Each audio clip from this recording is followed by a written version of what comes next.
Olá, estamos começando aqui o nosso segundo programa Pandêmicos.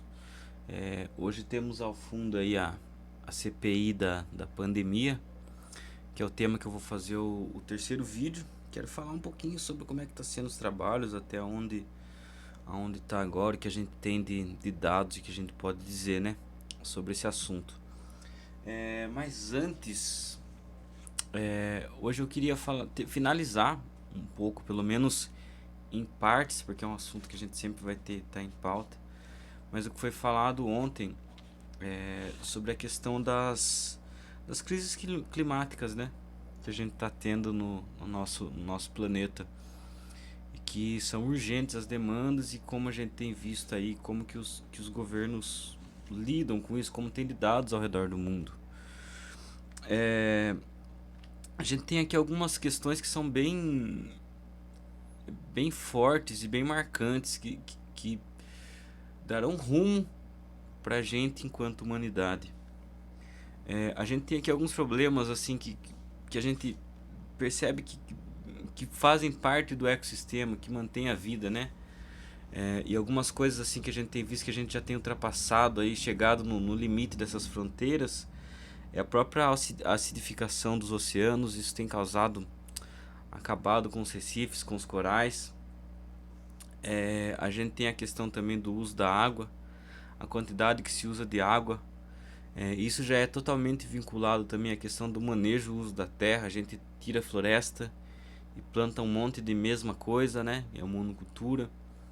E o gado também, enfim, soja, gado, cana, essas coisas que mudam a estrutura da terra, né? Do impacto que a gente causa ali na terra.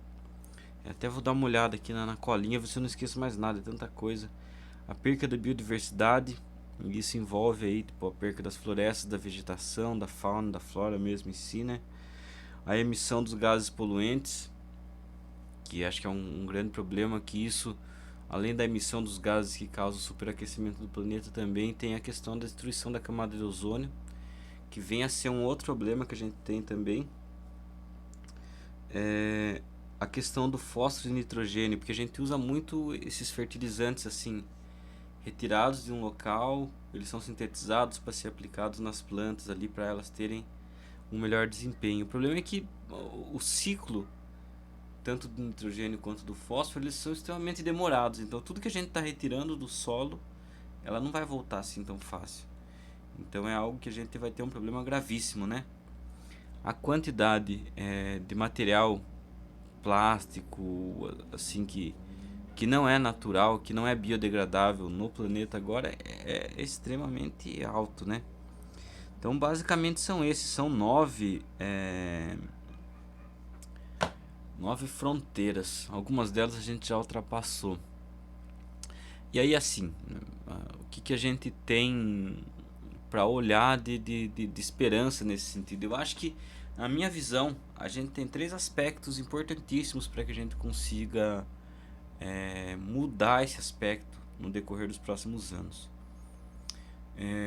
O primeiro é o aspecto de que a gente consiga construir espaços e ferramentas e políticas públicas voltadas para a redução tanto da emissão de gases poluentes, para a redução da quantidade de material não biodegradável que não se degrada naturalmente.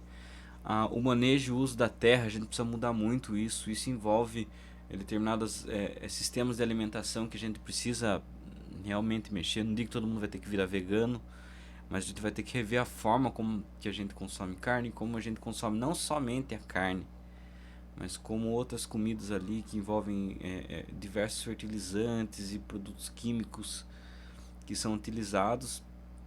A gente precisa rever também a questão do uso da água. Tudo isso são coisas interligadas para manter um sistema de vida que é insustentável, né? A gente tipo mantém, destrói tudo para manter um sistema de vida extremamente a questão da forma como a gente consome, né? O que a gente consome, sem ter nenhuma ligação com os efeitos colaterais disso tudo.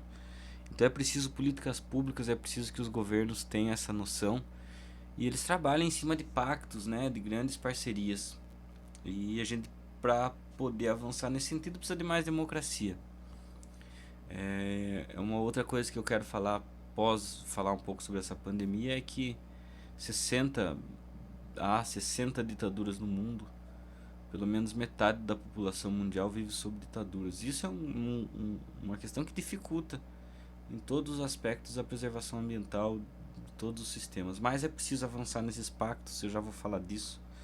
Então a gente tem a questão dos governos, é preciso gerar políticas públicas e esse nível de política institucional precisa acontecer, mas é preciso acontecer políticas também micro, né?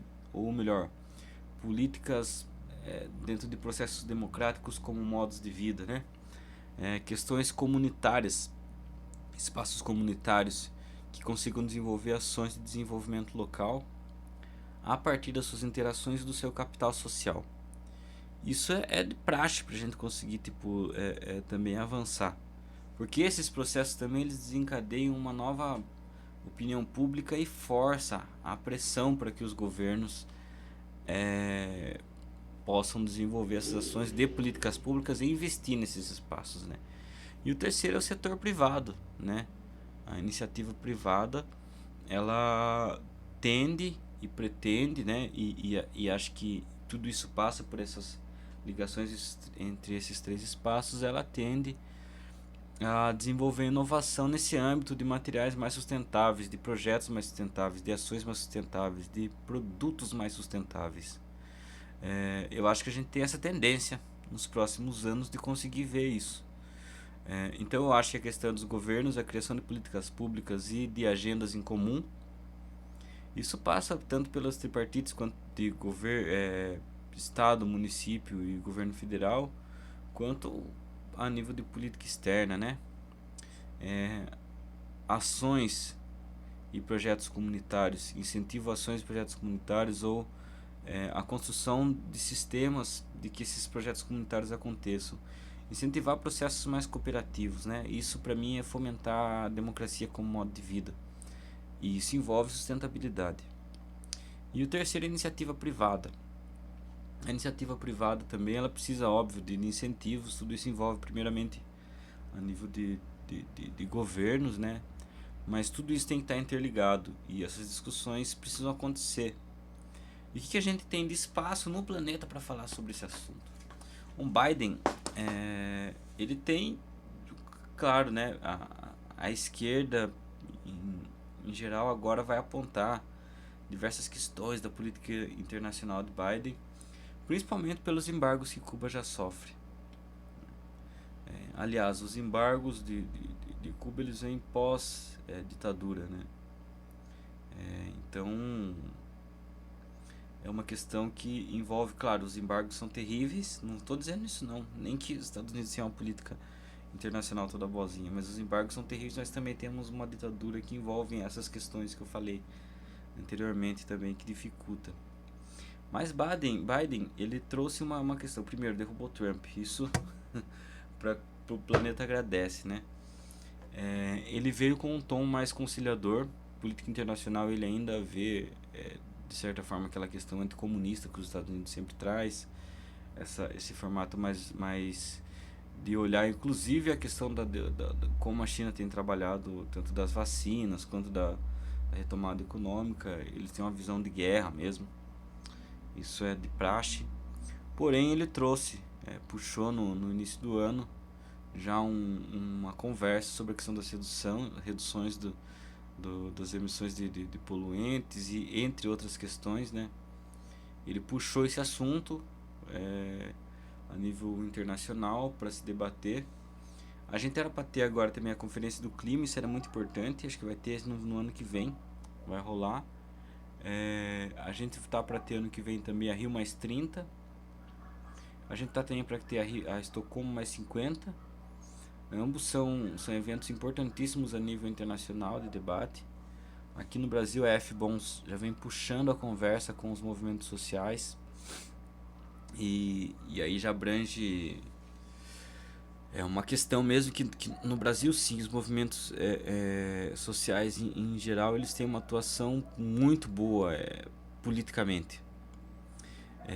E a nível da questão ambiental, putz, o Brasil é exemplo para o planeta todo. Opa, aí. O Brasil é exemplo para o planeta todo. Então, assim, a nível mais geral, para finalizar esse assunto agora, a gente tem esses problemas assim que a gente precisa olhar, eles são sistematizados.